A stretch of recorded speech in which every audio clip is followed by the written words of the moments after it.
July 22nd, 1932. My father knew then, and I guess the Nazis were in all the Hofbrau houses and in Munich. It was very obvious.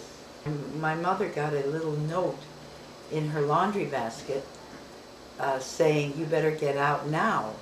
And this was in 35 or 36, because you're on the list for Dachau. And the woman who put that in was the neighbor, whose husband was a Gestapo. In 36, my mother and my sister and I emigrated. Because, as I told you, I grew up with old people. I lived in the home, and I know them real well, and every morning when I woke up, we had 5 rooms in this home for old people. I woke up and they were my friends as a little girl. And I've worked in this field my whole life, so I can easily role play. Well, during the war, my father went to the War Department in Cleveland, and he got bunches of rubber, and he got it for the old people in the home, and if you got so many pounds of rubber, you would get like 10 cents. Well, and my sister and I, we were with the rubber workers. So the red rubber was much easier to pull than the black rubber. And there was this little old lady, Mrs. Kohler. And to me, she was like 120 years old. She had a big hunchback. She was very thin. And she always got the rubber. No matter how early we were there, she would always get the good rubber, and she had it soaking by the time we got there. And we had hardly any of the good rubber left because Mrs. Kohler beat us all out. So we used to earn our pennies by pulling the red rubber. And that was during the war. And then my father had this garden where the people worked, and he had chickens, and he had an orchard during the war. Called it a victory garden, where the people planted food, and I would every Saturday morning I would make a talk at the synagogue. There was a temple in the home. You would make the talk? I did. Yeah, I made. What would you say? About how you should be good to your neighbor or something like that. I was good at speeches. I always work every summer in the home with the people putting on plays. I wrote them, directed them. I had the people who were very disoriented, now you would say they had Alzheimer's, and we made a rhythm band. And they would sit and play on the rhythm band, and we were going to go on TV. But before... With his pants falling down, or the dance, that's a dream of romance, or the scene where the villain is mean. That's entertainment. Why, oh, why, oh, why, oh, why did I ever leave Ohio? Why did I wander to find what lies yonder? I came back to Cleveland and I worked a job. And, doing what? well, my social work. I worked with the housing department for a while, and then I met Dad.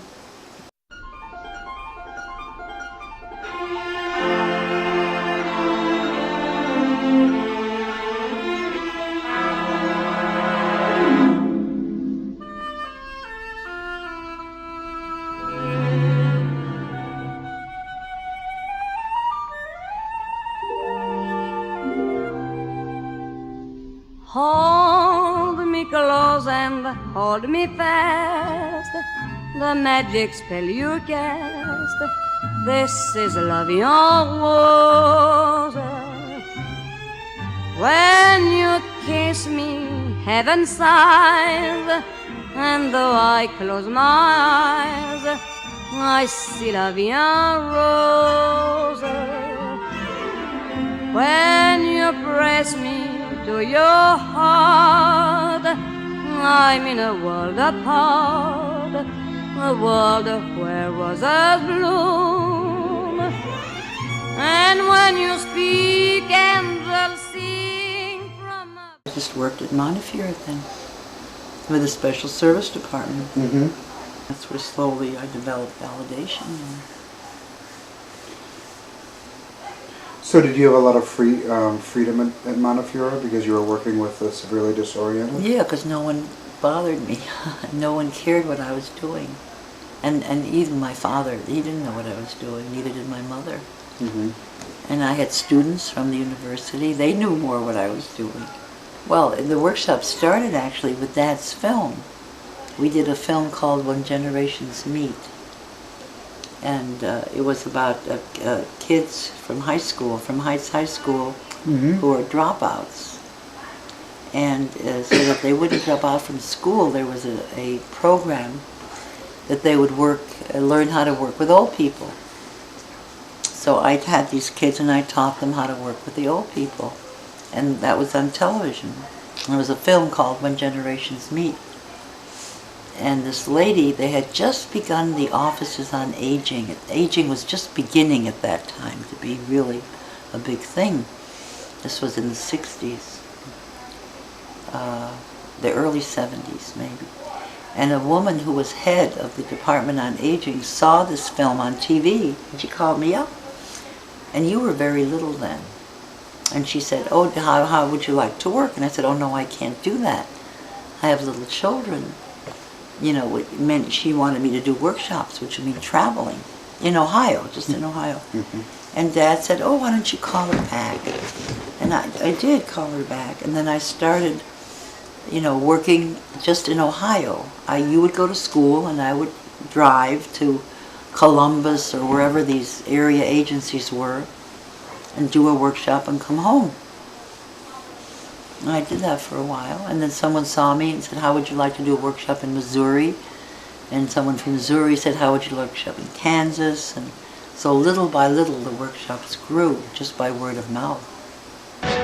When the whistles blow, and the cymbals crash, and the sparklers light the sky, I'm gonna raise the roof, I'm gonna carry on. Give me an old trombone, give me an old baton, before the parade.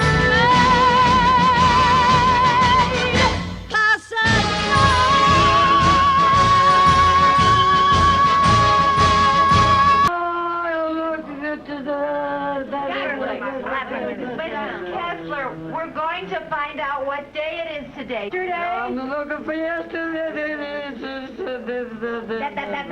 You're looking for yesterday? Yeah, I'm looking for yesterday.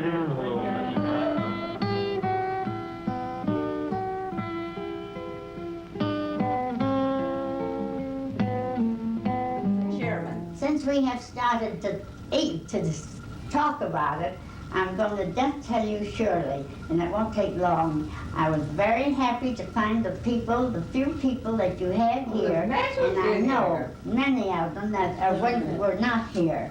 And I've always been very happy to see you. Thank you. That's nice. That's lovely. Isn't that lovely? And I think we do feel close together, don't we? Oh, I think so.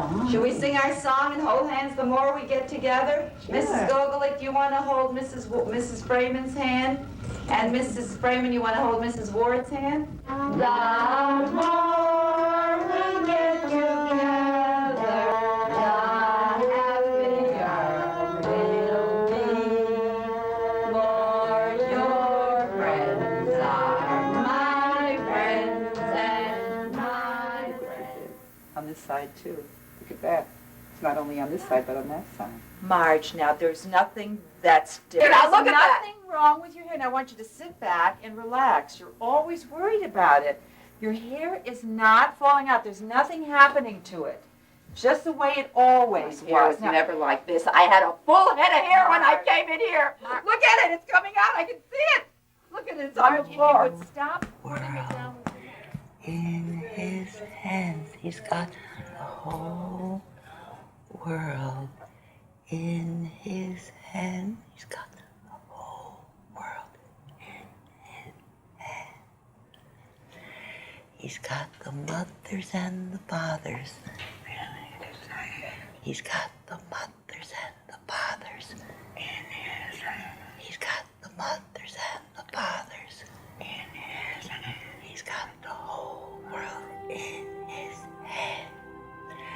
Perfect. I think we've done enough. I think Okay. it's- Always look on the bright side of life. Always look on the light side of life. If life seems jolly rotten, there's something you've forgotten, and that's to laugh and smile and dance and sing. When you're feeling in the dumps, don't be silly chumps. Just purse your lips and whistle, that's the thing. Hey, always look on the bright side of life. Come on. Amy, you look worried. I'm just so tired. I was the rest. Now you're trying to hit me.